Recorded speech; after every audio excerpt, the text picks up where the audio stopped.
भाई एक मैं बड़ा सीरियस क्वेश्चन आपसे पूछना चाहता हूँ, वेरी इंटेलेक्चुअल क्वेश्चन। अच्छा। कि जब ऑर्गेनाइजर कोई आपको लेके जाते हैं किसी कवि सम्मेलन के लिए, तो वो लिफाफा देते हैं जो, जी, मैक्सिमम कितनी देर तक आप खोल के देख लेते हो? आसपास को देखते हो कि बाथरूम जाएं उसके बहाने अंदर जाके चेक करें कि पूरे हैं कि नहीं? हिंदी कवि सम्मेलन फिक्स है, लिफाफा मिलते ही हर कवि बाथरूम जाता है। होता ये तय है। मतलब लिफाफा मिला नहीं, हम क्या करें? हम लोग कलम के धनी लोग हैं। नहीं, मुशायरों में भी ऐसा ही होता अब है। एक ही बात है, मतलब मंच के लोग, क्योंकि हमारे कल जो सीनियर आयोजक थे ना, वो बड़े कमाल के थे। जब ट्रेन छूटने वाली होती थी तब पेमेंट देते थे। जैसे ही आप निकल रहे हो ट्रेन, रख ले, ताकि गिन के थोड़े ताकि कम भी ट्रेन निकले तो। निकल जाए, उसके बाद ही गिनो आप। हाँ, कम निकले तो फिर आप देखो उधर छूट गया। मैंने देखा है जो कवि होते हैं वो पॉलिटिकल स्टायर भी बहुत करते हैं। कभी आप किसी मुशायरे में गए हो या फंक्शन में, वहां पे आपने कविता पढ़ी हो, ऑर्गेनाइजर आके बोला हो भाई जिस पार्टी के बारे में बोल रहे हो उसी पार्टी का फंक्शन है, फिर आप पलटी मारते हो उस समय? अरे ये तो अक्सर होता है। इससे सारे कवि कह देते हैं मैं एक नेताओं पे कविता सुना रहा हूँ, लेकिन ये यहाँ के नेताओं के लिए नहीं है। यहाँ के नेता तो देवता स्वरूप हैं। ये मैं अपने प्रदेश के लिए कह रहा हूँ, ये कह के सब बच जाते हैं। ओहो, हमारे वहाँ का एक फिक्स जुमला है जो हर कवि कहता है कि ये मैं ऐसा इसलिए कह रहा हूँ कि मुझे सही सलामत घर भी लौटना है, तो पहले ही कह देते हैं। पर आम आदमी के साथ जो जुड़ी समस्याएं होती हैं उन पे आप बड़े ही सरल तरीके से और बड़ी खूबसूरती से कह जाते हैं। कुछ ऐसा ही हमारे दर्शकों के लिए हो जाए। संजय भाई कुछ ऐसा? भारत चमत्कारों का देश है कपिल भाई, यहाँ चमत्कार होते रहते हैं। तो कुछ समय पहले अमेरिका से एक यात्री आता है, स्टैनली मॉरिस नोबल, और सोचता है कि भ्रमण से पहले एक बार मंदिर के दर्शन कर लूं, जो एयरपोर्ट से बाहर निकलता है और भगवान के दर्शन करने पहुंचता है। बस यहीं से प्रारंभ होता है। स्टैनली मॉरिस नोबल जो ही भगवान के मंदिर के दर्शन करके नीचे उतरा, त्यों ही एक चमत्कार हुआ, उसकी चप्पलें गायब थी। बहुत अच्छा। मॉरिस नोबल मंदिर की सीढ़ियों पर बैठकर रोने लगा। इतने में ही एक श्वेत, धवल, स्निग्ध और हिमाच्छादित दूत आकर उसे उपदेश देने लगा। कहने लगा, मां शुचः, शोक मत कर, अच्छा। धैर्य धारण कर, जो होता है वो होता है बिल्कुल सही, मुझे देख मेरी भी गई।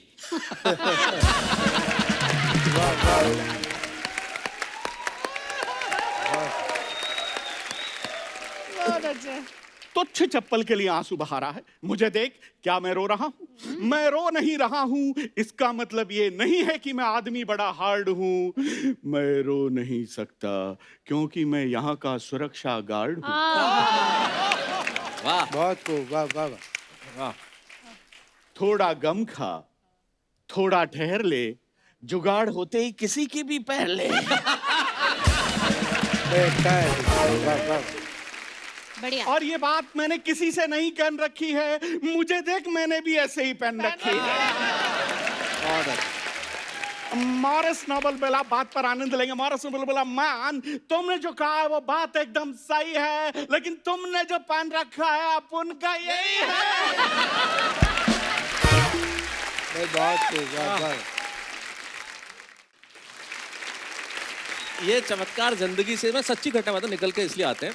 जैसे मैंने कहा था मेरे पिताजी बड़े पिताजी किस्म के पिताजी हैं, उनका ह्यूमर इतना स्ट्रांग है। ये संजय झाला, सच्ची घटना, हमारे घर आए अर्चना जी, और जैसा कि खुद की तारीफ खुद ही कर लेता है। अच्छा। और ये इनको पता ही नहीं कि मेरे बाप से मिल रहे थे। अच्छा, जब पहली बार आए, मैं संजय झाला देश का कवि हूँ, और मेरे को ये आचार्य कहते हैं प्यार से, आचार्य से मिलने आया हूँ। और ये तो बोले इस घर में सबसे बड़ा आचार्य तो मैं हूँ। अरे बोले नहीं, उनसे मेरा नाम लिया, उनसे मिलने आया हूँ। चले, अच्छा ठीक है, मैं कवि हूँ। तो पिताजी बोले अच्छा एक कुर्सी ले और बैठ जाए। तो इन्होंने लगा कि मेरा परिचय ध्यान से सुना नहीं है।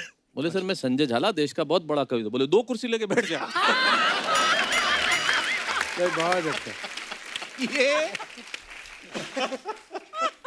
ये जिंदगी में चमत्कार खुद ही निकल के आते हैं। बहुत बढ़िया। मैं उनका बता दूं, अभी उनको ईश्वर उन्हें शतायु करे, किडनी की समस्या है, तो अभी अस्पताल में काफी दिन रहे और अभी भी दिक्कत में है।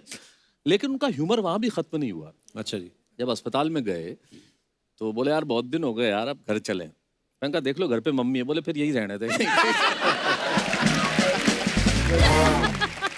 फिर बोले यार ये किडनी का क्या है क्या? मैंने कहा देखें बात करते हैं, शायद ट्रांसप्लांट हो जाए। तो बोले पूछ पुरानी का क्या देंगे। ये उनका ह्यूमर, ये जिंदगी का ह्यूमर है। हम गाली भी नहीं देते बिना बात की। अच्छा, गाली भी नहीं देते। ये मेरे पिताजी ने मुझे बचपन में सुनाया था ये।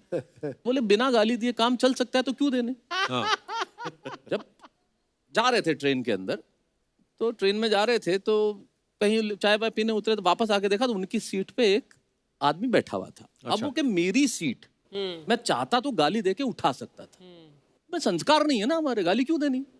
तो नमस्कार किया, भाई नमस्कार, आपका नाम? बोले शांतिलाल। पिताजी बोले बहुत अच्छा शांतिलाल जी, आपके पिताजी का नाम? बोले कांतिलाल। बोले शांतिलाल जी, ये सीट कांतिलाल जी की नहीं है।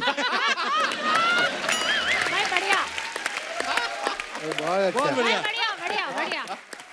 हाँ, सीधा नहीं बोले तेरे बाप की है सीट। अरे ये इसी में लड़ाई हो जाती है। अरे क्यों कहना है ऐसा? कहने का तरीका कितना अच्छा अरे है। कितना बढ़िया तरीका है। हमारे चाचा जी, उनका एक टेक्निकल थोड़ा सा प्रॉब्लम है। अच्छा जी। मतलब कैसे ह्यूमर कैसे निकलता है जिंदगी से। उनका टेक्निकल प्रॉब्लम क्या है कि उनके शब्द बाद में आते हैं, एक्सप्रेशन पहले आ जाते हैं। अच्छा, थोड़ा टाइमिंग का इशू है। वाह, अच्छा टाइमिंग हाँ। का इशू। हाँ, टाइमिंग का इशू है, तो शब्द बाद में निकलते हैं, एक्सप्रेशन पहले आ जाते हैं। हाँ, हाँ। तो एक दिन आए मुझे सुबह ही सुबह घर पे आगे, बोले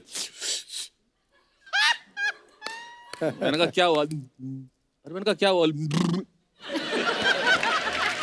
मैंने कहा क्या?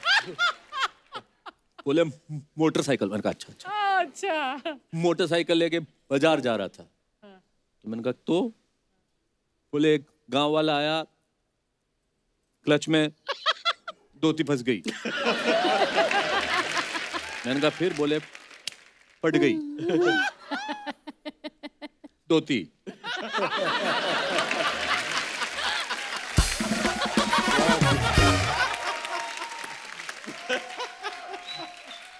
धोती फट गई। तो मैंने कहा फिर?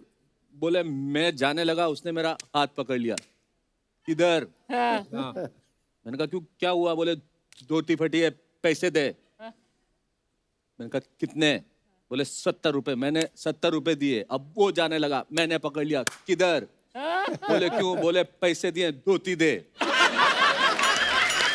अच्छा है भाई, बहुत अच्छा चले भाई, वाह वाह।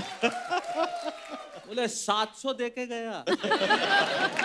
बहुत बढ़िया शेर। नहीं, ये हमारे मतलब ऐसे ही जिंदगी में से हाथ से निकलता है, व्यंग निकलता है, करुणा निकलती है। बहुत बढ़िया। शरद जोशी जी की एक बहुत प्रसिद्ध पंक्ति है कि उधार देने वाला हाँ। दे देता है, लेकिन वो कहते हैं उधार मांगने वाला एक बार मांगता है हाँ, और देने वाला फिर बार बार मांगता है। बार मांगता दे दे भाई, दे दे भाई। अर्चना जी, आपको मैं एक और बात बताऊं। पॉपुलर मेरिठी साहब जो है, जी। ये मेरिठिया अरबी भाषा बड़ी इनको अच्छा ज्ञान है। मैंने कोई किस्सा सुना आपका, कोई ड्राई फ्रूट की दुकान पे दुबई में क्या हुआ था सर? वो थोड़ा प्लीज हमारे दर्शकों को वो बताइए। असल में मेरे साथ एक कुमार विश्वास साहब थे। तो उन्होंने कहा कि ज़रा आप भी तो अरबी बोल लेते हैं। तो मैंने उनसे अरबी में बात की। वना ये मखर ना हारा इन खैर मन वहा वना रिहा शमानो को नहीं वाला ये कर मुनु उसी वना खा यंगरणा कपिल भाई वक्री नो सुतल में शैलेश भाई वो के राणु इंद्र मन यार इंद्र मतलब तो मुझे भी नहीं पता। बहुत खूब, नहीं, बहुत पर आप इधर इधर गोरे चिट्टे लगते भी हैं कि इनके अरबी। तेल के कुएं थे, अब लुट चुके हैं। बहुत अच्छे, बहुत अच्छे।